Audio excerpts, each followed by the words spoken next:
Nafsu itu benar-benar dilatih.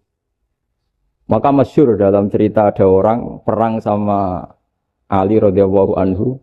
Ketika perang ini sangat semangat. Tapi ketika orang itu meludahi dan Sayyidina Ali ini tersinggung karena diludahi, Sayyidina Ali langsung angkat tangan. Sudah perangnya enggak usah diteruskan. Karena saya marah sama kamu sekarang demi nafsu karena kamu meludahi saya. Padahal saya tadi motifnya demi Allah dan Rasul. Jadi sangat tipis bedanya kita emosi karena diri kita dan emosi karena Allah dan Rasul. Sehingga ketika diludahin ini terus beliau mikir jangan-jangan perang saya karena saya diludahi. Nah yang hilang dari peradaban modern adalah Allah itu tidak begitu hadir di hati kita. Saya sering cerita di mana-mana, teks hadis itu sebenarnya berbunyi gini, ini hadis sahih. Mangka na yu'minu billahi wal yaumil akhir fal yukrim jarohu. Ada yang fal yukrim jarohu doifahu, ada yang fal yakul khairan aw liyasmut. Siapa yang iman dengan Allah dan Rasul maka harus memuliakan tetangganya, memuliakan tamunya. Dulu itu ada seorang ulama dipanggil anak muda, dibully dari sekarang. Wahai kiai, datang ke rumah saya. Datang kiai itu. Setelah sampai ke rumah orang itu, silakan kiai kembali ke rumahnya. Saya tidak butuh kiai. Kiai itu dengan riang kembali. Setelah di rumah dipanggil lagi. Pak Yai, silakan datang ke rumah saya. Datang lagi. Ya senyum-senyum kiainya santai. Wah, nggak jadi butuh Pak Yai. Silakan kembali lagi. Sampai 3 kali. Oh itu kalau rektor digitukan marah itu. Dosen marah. Kiainya santai. Santai, senyum-senyum, rileks. Ketika ditanya, kenapa Pak Yai tidak tersinggung? Jawabannya unik. Anak muda, saya ini senang sekali nuruti perintah Allah, disuruh menghormati tetangga. Sehingga ketika Anda manggil, ya saya datang. Ketika Anda nyuruh pulang, ya saya pulang. Saya senang sekali nyenangkan tonggo. Dan itu perintah Allah, jadi tidak ada hubungannya dengan kamu. Wah, pemudanya nangis minta dimaafin. Kalau kita kan enggak, kita ini dosen, kiai, mungkin kita dokter, mungkin kita profesor. Tapi kita ini sering didikte oleh orang bodoh. Kalau orang bodoh itu jengkel, lo kita ya jengkel. Lo kamu jengkel, dijengkelkan orang bodoh itu namanya terdikte. Itu bodoh apa pinter? Oh itu tidak pinter sama sekali. Kalau betul-betul kamu pinter, hanya bisa didikte oleh Allah Subhanahu wa Ta'ala. Jadi antara hukum Allah apa? Wa ahsin man asa'a ilaika. Berbuatlah baik sama orang yang berbuat buruk sama Anda. Itu dikteannya Allah. Kalau dikteannya orang-orang bodoh, kayak dimangkel ben mangkel, terus kamu mangkel. Itu bodoh apa pinter? Nah, problem kita kekinian adalah wong pinter, wong bodoh, itu bodoh-bodoh bisa didikte oleh sekelilingnya. Terus karuan wataknya perempuan seperti itu, wataknya anak-anak seperti itu, kita didikte.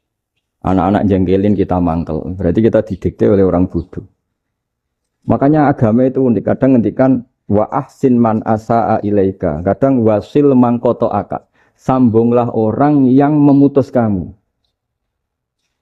Karena dengan demikian kita hanya didikte oleh Allah Subhanahu wa Ta'ala, bukan didikte oleh hukum sosial. Cara Jawane nak ngapiki tangga sing apik akeh tunggale. Berbuat baik sama yang berbuat baik pada kita itu, mbok orang fasik ya seperti itu, maling ya seperti itu, sama.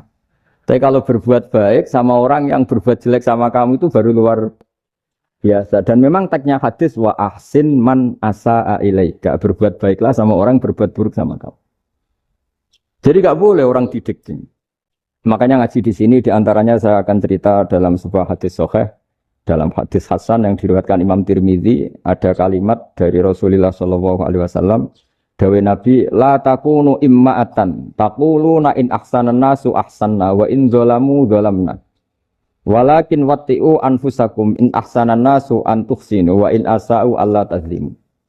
Kamu jangan jadi orang yang mudah diombang-ambingkan oleh orang sekeliling kamu. Yaitu kamu mengatakan, jika orang baik ke saya akan baik, jika orang buruk ke saya juga akan membalas buruk. Itu namanya Anda didikte. Tapi berkomitmenlah kamu akan berbuat baik meskipun orang lain berbuat buruk. Nah sekarang logika sosialnya begini. Kalau di Indonesia itu ada 1000 kiai, ada 1000 profesor yang ingin membenahi Indonesia. Rata-rata orang awam itu semau gue. Terus mereka mendikte kita. perilakunya nggak simpatik, perilakunya jengkelin. Terus 1000 profesor ini ikut jengkel. Itu kira-kira jadi solusi apa goblok bareng? Ya? Sama 1000 kiai ini ikut jengkel. Ini jadi solusi apa goblok bareng? Goblok bareng. Nah problem sekarang kita ini biasa didikte orang bodoh. Nah makanya ciri khas orang muslim itu kata Nabi mangkana yu'minu billahi wal yaumil akhir. Jadi baik tetangga karena perintahnya Allah dan Rasul. Pentingnya apa? Bedanya karena berbuat baik ini perintahnya Allah, mbok tonggo apik lah kita tetap apik karena perintahnya Allah dan Rasul. Begitu juga dengan hubungan dengan istri, dengan anak. Mbok bojomu lagi cerewet lah ya tetap apik. Karena dengan cara itu kita hanya tunduk kepada Allah dan Rasul. Tapi kalau kamu istri saya kalau baik ya saya baik, kalau enggak ya enggak. Berarti Anda didikte oleh perilakunya dia. Itu latihan, ya kalau dalam bahasa pondok, latihan jadi wali itu yang paling berat. Nabi itu kalau sama orang munafik itu sabarnya Masya Allah. Padahal Nabi berso kalau orang itu orang munafik. Karena dengan cara seperti itu, bahwa kebaikan Nabi pada seseorang itu atas perintahnya Allah dan Rasul, bukan atas nama servis. Kalau Nabi hanya baik kepada Abu Bakar, itu mungkin orang bilang, wis adune wong Abu Bakar baik sama Nabi. Tapi kalau Nabi baik sama orang munafik, Abdullah bin Ubay bin Salul, itu kalau nggak perintahnya Allah dan Rasul itu nggak bisa. Nah ini cobalah berlatih seperti itu, sehingga kita tidak mudah didikte. Ya saya ulang lagi, nggak mudah apa? Didikte. Ini ngaji itu harus objektif. Objektif itu jujur. Jadi bisa saja korbannya ayah saya, bisa rektornya, bisa semuanya. Tapi korban dengan makna yang bagus. Karena di antara saran Al-Quran, Allah ngendikan kalau belajar atau mencari nasihat atau mencari kebaikan apa saja itu diistilahkan walau ala anfusikum awil walidaini wal aqrabin, meskipun ketentuan itu merugikan kamu. Jadi ketentuan apapun yang merugikan kita harus tetap kaji meskipun itu tidak menguntungkan kita.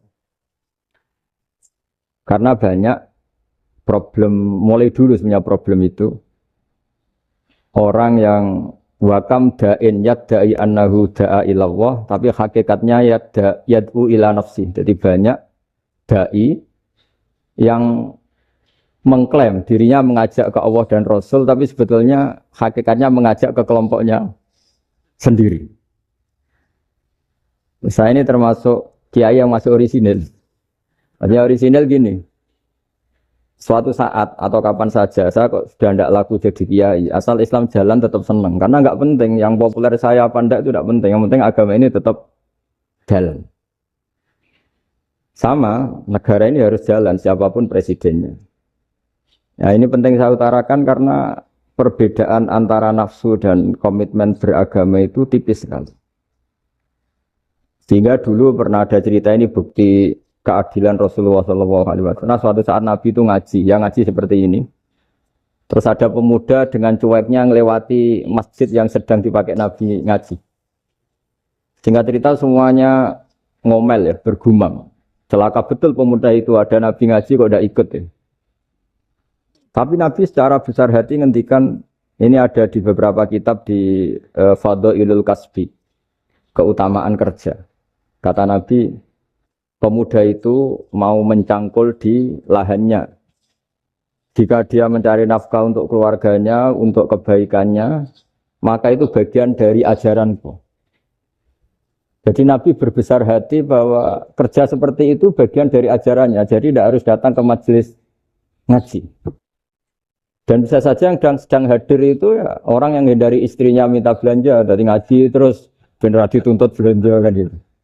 Mungkin anak-anak UMM yang kesini daripada tengok-tengok yang Malang bosan jalan-jalan ke Rembang. Jadi nggak mesti benar juga niatnya gitu. Nah kemudian yang perlu dicatat, kenapa kita menjadi enjoy dengan Islam? Islam itu adalah agama yang tidak didikte oleh materi. Jadi kalau Anda ingin makan enak, mungkin kalau pikiran kebanyakan orang, anak-anak muda yang milenial, yang gaul, ingin makan enak ya makan yang disukai. Misalnya sate atau bakso Malang atau apa. Kalau orang-orang yang jadi wali gak gitu cara berpikir. Ini yang masih orisinil. Ditanya, ini dunia baru kesulitan makanan, baru resesi. Cara makan enak gimana? Jawabannya lucu. Ya gampang, idamuhu alju. Idam itu lauk. Kalau kamu ingin makan lauknya paling enak apa? Alju. Kamu harus lapar banget. Sampai kalau puasa itu melihat tempe itu wah luar biasa. Tapi kalau kamu nggak puasa, air putih itu nggak menantang. Tapi kalau puasa, tempe air putih itu menarik dan Anda tetap lahap. Apa? Karena lauk terbaik adalah alju, yaitu lapar. Lah tapi kita ini enggak, kita ini kayak orang bodoh. Kayak orang bodoh tadi, profesornya makan nyaman ya kalau sesuai selera. Nah itu kan sama dengan anak-anak ABG. Anak ABG itu makan lahap ya kalau yang disukai. Lalu bedanya apa ABG sama profesor? Kalau cara berpikir masih sama kan itu. Kiainya juga gitu, kiai makan enak kalau yang disukai, kalau enggak ada. Lalu bedanya apa kiai sama orang awam? Orang awam juga gitu, makan lahap ya kalau yang disukai. Nah ternyata perilaku kita ini yang pintar sama yang bodoh sama. Kalau kamu ingin berkasta lebih baik, itu cara makan enak itu apa? Idamuhu al-jur. Lauk terbaik adalah karena kita sangat lapar. Makanya masyhur dalam cerita-cerita tarikh sirah nabawiyah. Nabi diberi hadiah, beberapa hadiah. Di antaranya ada yang diterima, ada yang enggak. Termasuk yang dikembalikan itu dokter. Ada seorang raja memberi hadiah Nabi dokter Tobit. Itu sama Nabi dikembalikan. Karena dokter ini sudah lama kumpul Nabi itu nggak pernah sakit. Akhirnya dokter ini putus asa, ini nggak perlu diobatin. Ketika ditanya, kenapa ya Rasulullah engkau tidak pernah sakit? Karena kita ini kaum, kita ini komunitas masyarakat yang tidak akan makan kecuali lapar. Dan kalau sudah makan, berhenti sebelum kenyang. Jadi sederhana sekali pengobatan zaman itu. Sebagian besar penyakit itu pasti disebabkan kita ceroboh dalam hal makan. Sudah ngerti kalau durian masalah, kalau makan durian enggak kehitung gitu. Apalagi kalau gratisan itu tambah banyak. Gitu. Pola tidur juga gitu, kata Nabi. Dan kita tidak tidur kalau tidak sangat ngantuk. Nah, itu namanya orang-orang soleh yang sudah ada didikte materi. Kalau yang didikte materi kan bisa tidur nyenyak kalau kasurnya enak, AC gini-gini. Sebenarnya enggak, tidur enak itu ya kalau sangat ngantuk.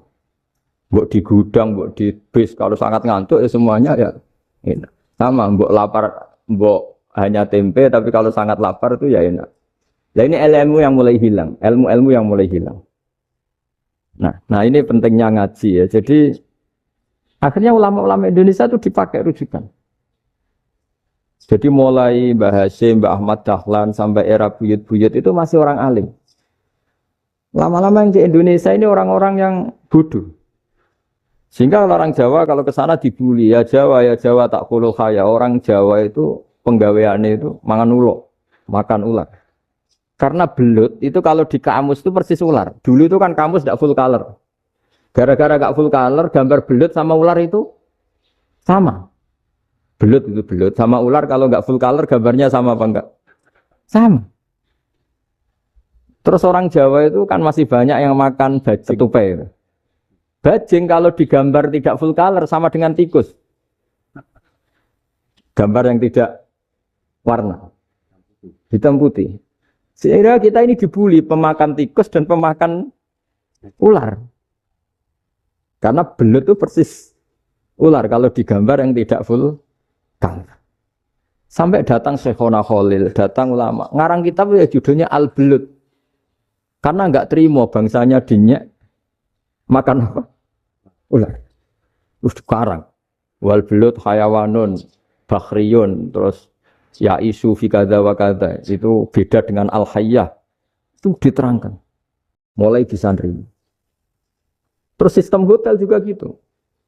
Sampai tanyakan dalam sejarah dulu orang Sedayu ada namanya Syekh Mukhtar. Syekh Mukhtar bukan bikin rumah besar yang siapapun orang Indonesia haji itu nempat di sana. Nah itu yang menginspirasi akhirnya ada hotel. Dulu Syekh Mukhtar hanya menyediakan untuk hujat-hujat Indonesia. Lama-lama jadi hotel. Cara ibadah juga gitu. Kita-kita ini kan, saya ini punya bapak kiai, mbah kiai. Punya guru yang sangat alim ya seorang kiai Kiai Maimun. Itu dulu kita pengkaji ilmu itu tidak pernah tahu bedanya NU dan Muhammadiyah. Karena dulu Mbah Darwis itu, Kiai Dahlan itu dulu ngajinya bersama Mbah Hasyim ketika di Indonesia yang ngaji Mbah Soleh Darat. Mbah Soleh Darat itu dulu ngajinya sama buyut saya ke-6, namanya Mbah Soleh Asnawi di Kudus.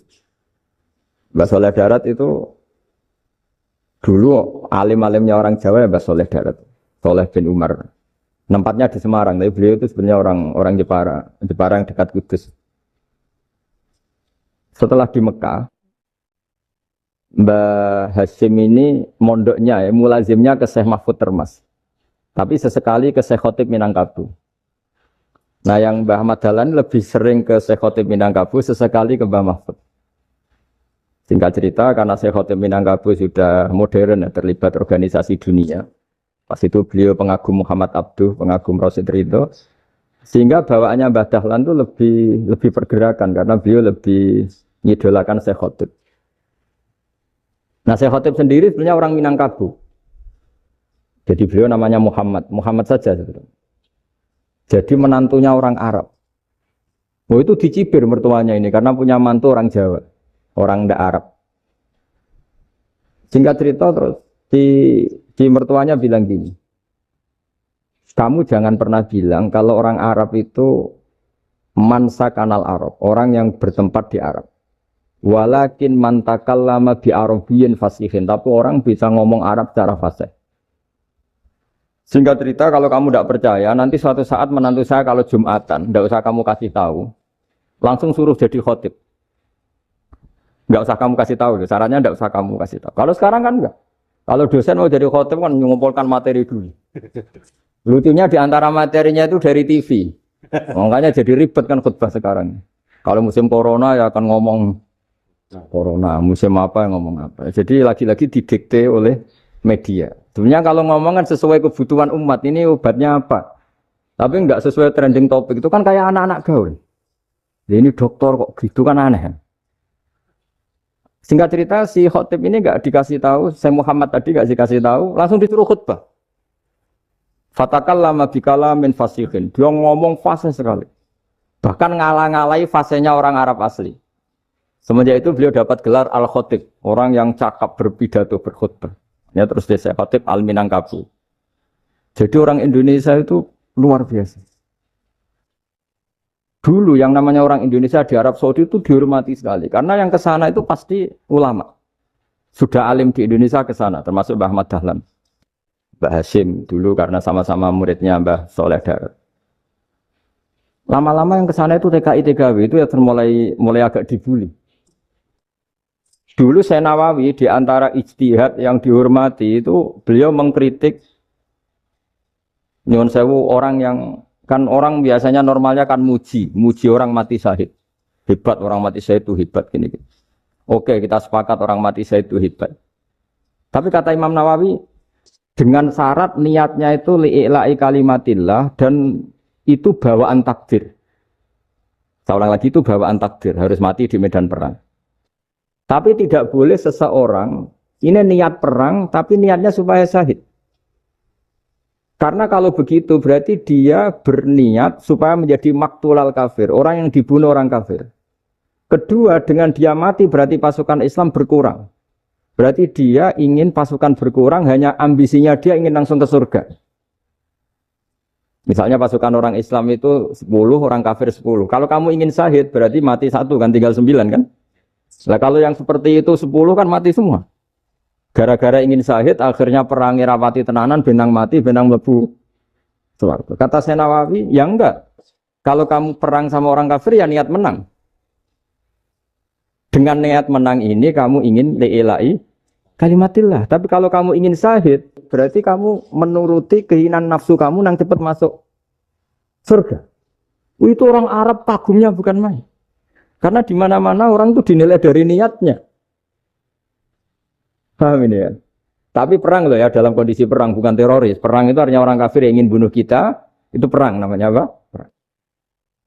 Dulu orang cerita syahid itu hanya pokoknya syahid itu hebat, pokoknya syahid itu hebat. Syahid di medan perang itu hebat, pokoknya syahid di medan perang hebat. Tapi ketika Syekh Nawawi memberi penjelasan ilmiah, Jika kamu perang ingin cepat mati, ingin cepat syahid, artinya ini untuk pemenuhan diri kamu karena kamu bayangkan langsung masuk surga. Kamu lupa bahwa dengan kamu dibunuh kekuatan Islam berkurang. Akhirnya beliau memberi penjelasan. Syahid itu bagus, itu sebagai takdir. Hanya takdir itu kita perang yang ingin menang, tapi takdirnya mati. Jangan dibalik. Oleh perang rapati tenanan, benang mati, namun itu yang pertama, terus ulama yang pertama memberi penjelasan itu Syekh Nawawi. Akhirnya melahirkan kekaguman yang luar biasa dengan tafsir Munirnya itu. Terus beliau itu orang yang rileks kalau menjelaskan ilmu. Ini ya juga guru-gurunya Mbah Hasyim, Mbah Guru sama Mbah Hasyim, sama Mbah Ahmad Dahlan Syekh Nawawi. Jadi dulu yang alim di Arab itu ada Syekh Nawawi, ada Syekh Khotib Minangkabau, ada Syekh Bakir Jogja, ada Syekh Mahfud Termas. Itu orang Indonesia banyak sekali yang alim. Bahkan di antaranya yang dikagumi Al-Azhar itu juga orang Indonesia, nama Syekh Abdul Manan, itu mbahnya Syekh Mahfud Termas.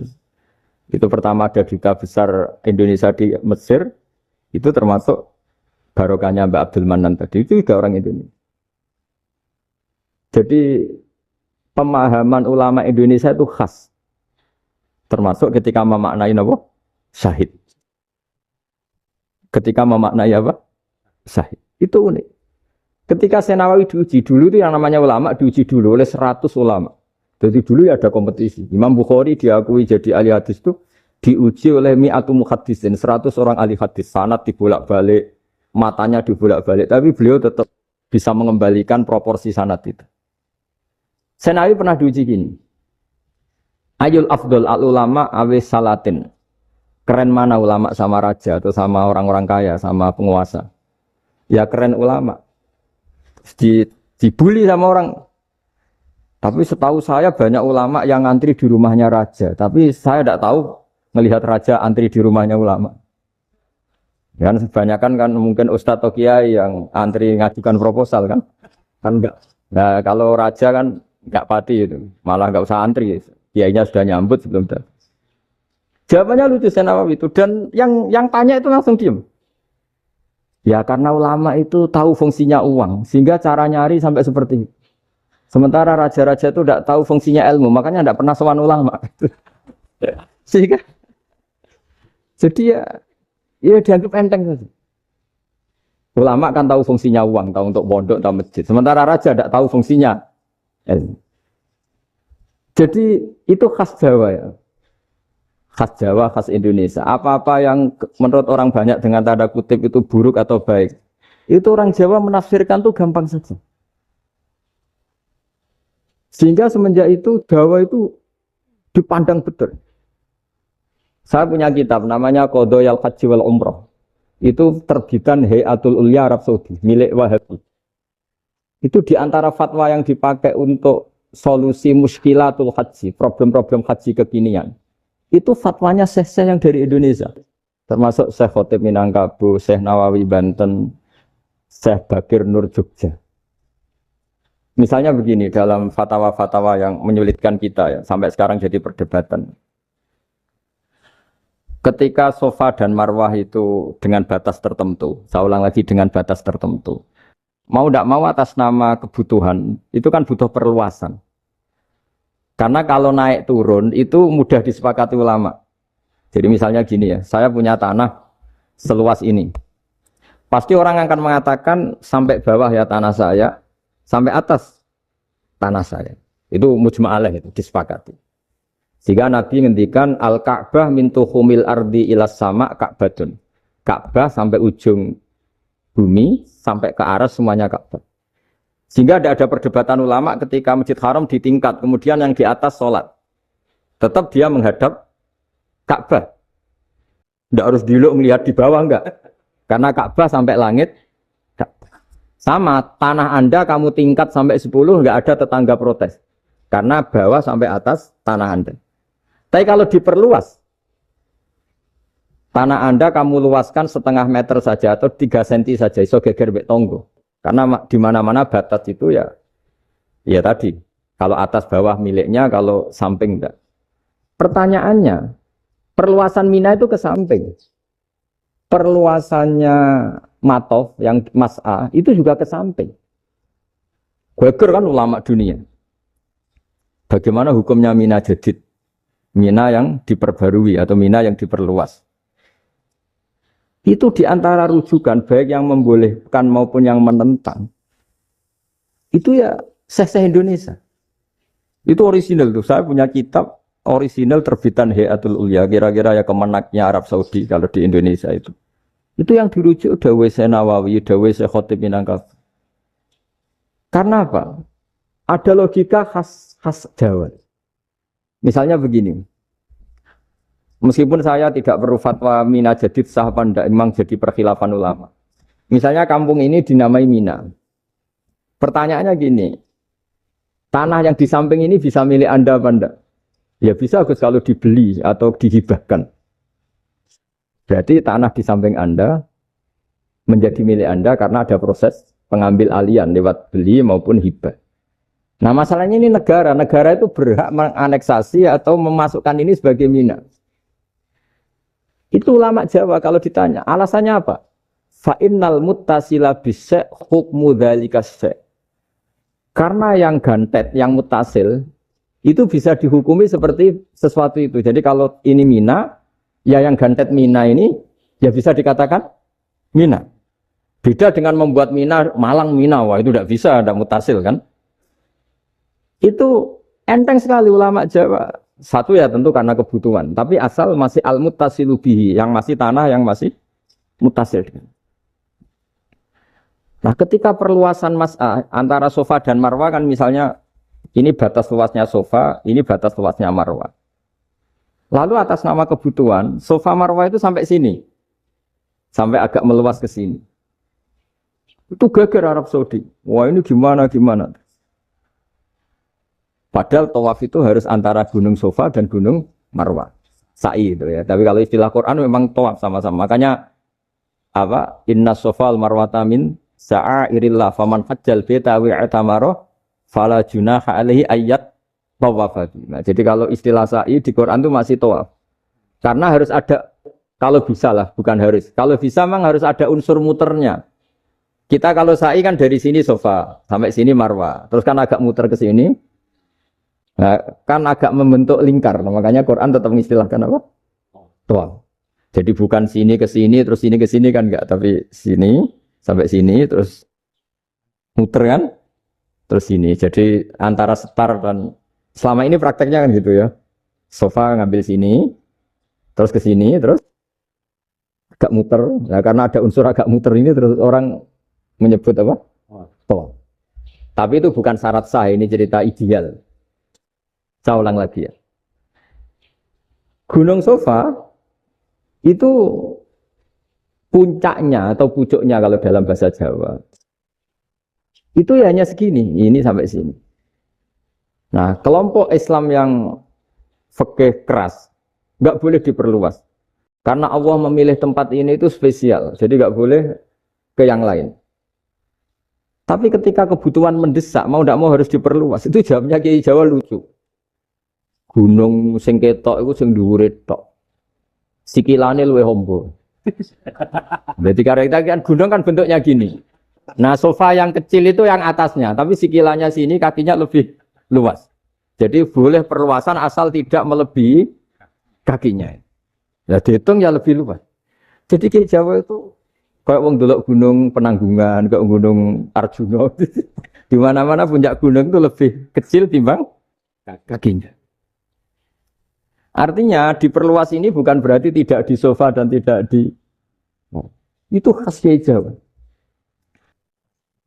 Jadi jangan kira orang Jawa itu udah hebat-hebat sekali. Termasuk perkembangan hotel di Arab Saudi. Itu dulu sebelum ada hotel. Buyut saya kelima atau keenam dulu haji, namanya Badur Rahman. Itu kalau mau ingin apa ya, menghindari terik matahari itu masuk gua.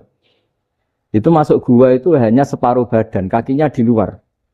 Jadi jangan bayangkan kalau gua di Indonesia kayak gua Akbar di Tuban orang bisa masuk jalan-jalan, enggak.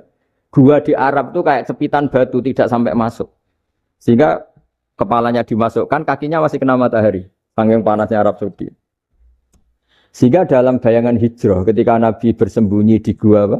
Sur, itu kata Abu Bakar, kalau orang kafir melihat kakinya pasti melihat kita karena nggak bisa masuk penuh. Jadi orang itu mau dempes tok. Sehingga ya kira-kira luasnya gua paling segini. Makanya guyonannya kiai-kiai itu untung nggak kayak gua Indonesia. Kalau kayak gua Indonesia laba-labanya capek karena luas kan. Jadi jangan bayangkan gua Arab tuh kayak gua Indonesia. Makanya bayangannya, andai kan orang tuh melihat ke bawah pasti melihat kita karena orangnya nggak bisa masuk penuh, nggak bisa masuk 100%. Ya kayak cepitan batu lah mirip. Itu kan mirip Gunung Uhud. Gunung Uhud kata Rasulullah nanti kalau kamu perang itu di atas, menang atau kalah di atas. Musuh biar di bawah. Dengan di atas kamu bisa mana? Jangan bayangkan kayak Gunung Merapi, kayak Gunung Penanggungan. Lah kalau Gunung Penanggungan mana ke bawah yang layang kan? Jadi gunung di Arab itu kayak bukit. Ya sampean pernah kan ke Uhud itu ya sama ini aja tinggi ini kan? Nah ini yang mulai ada mis. Makanya nerjemah itu susah di Indonesia. Karena jabal itu udah harus tinggi. Kalau tinggi nggak bisa mana dari atas ke bawah kan nggak ngefek kan?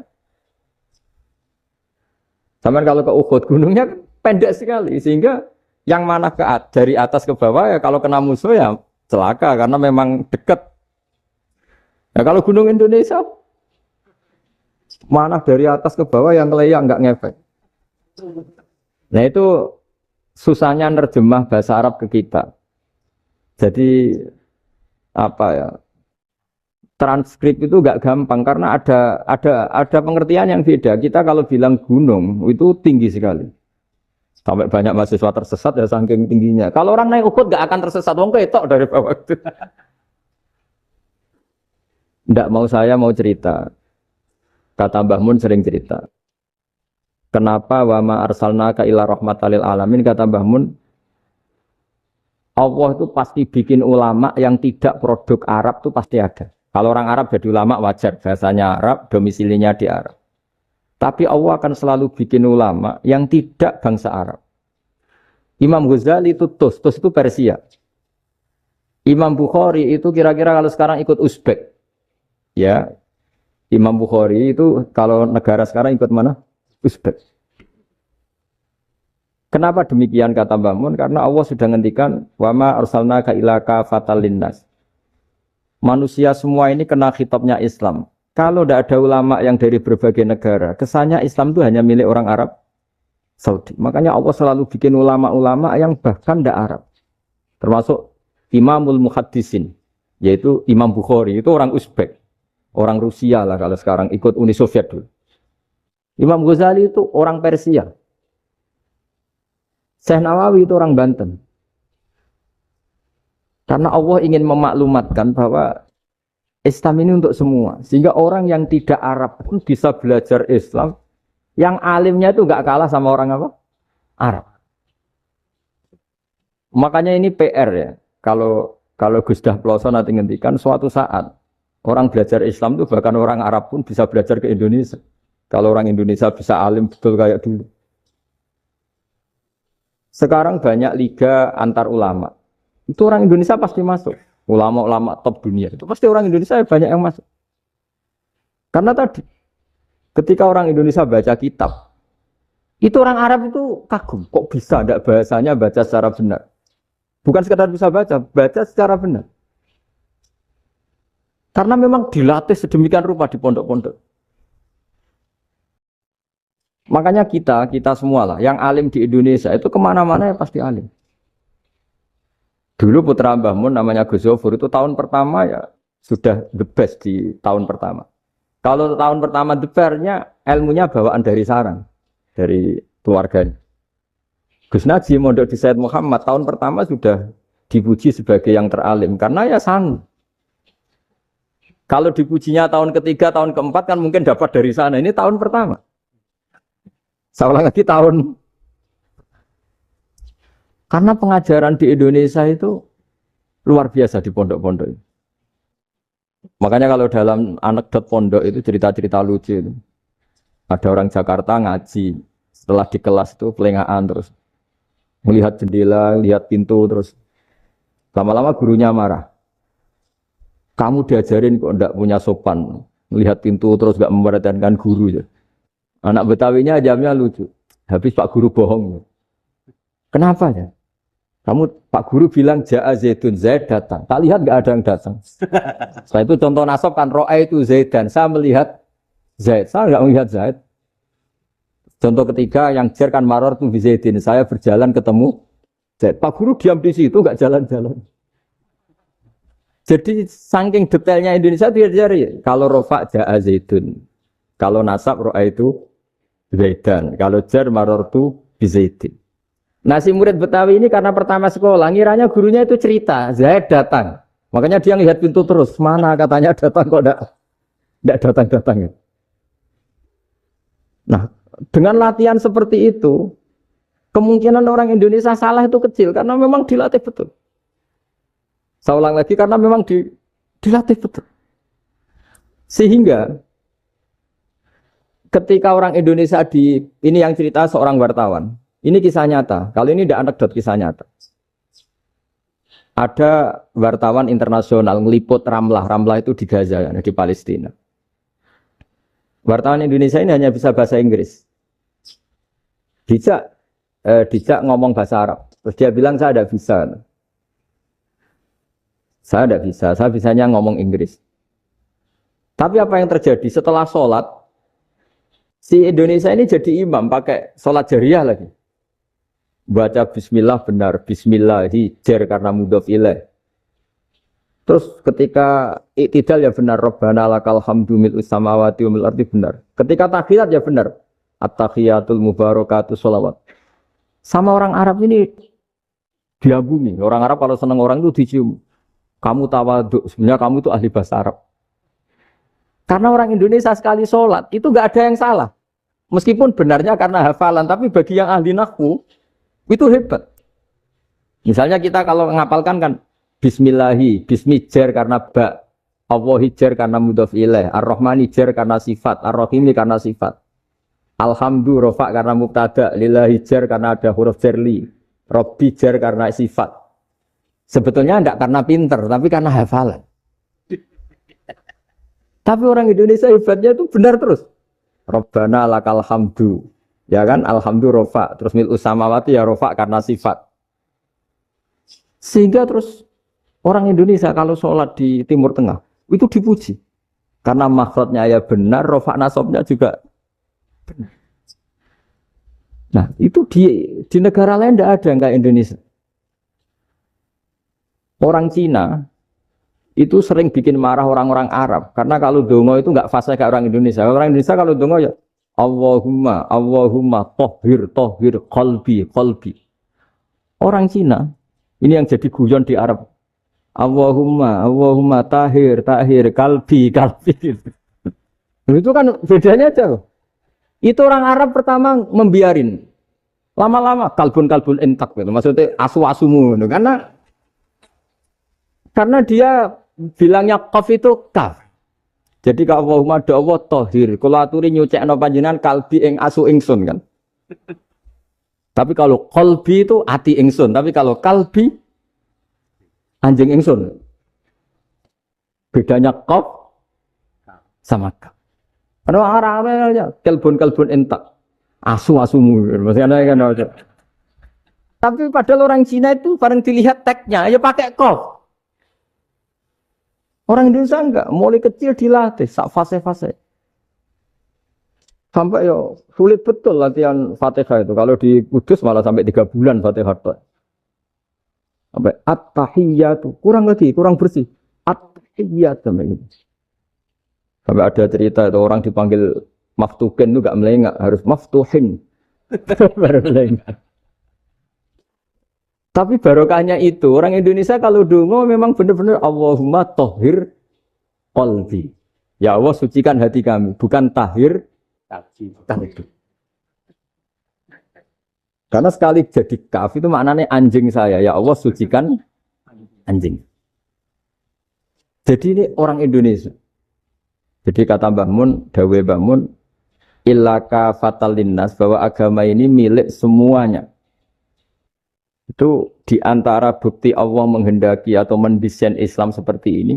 orang yang belajar di Indonesia itu pengetahuannya Islam, pengetahuannya tentang Islam itu tidak kalah sama yang belajar di Al-Azhar, sama yang belajar di Arab Saudi. Makanya ini PR-nya UMM, PR-nya IAIN, PR-nya UIN.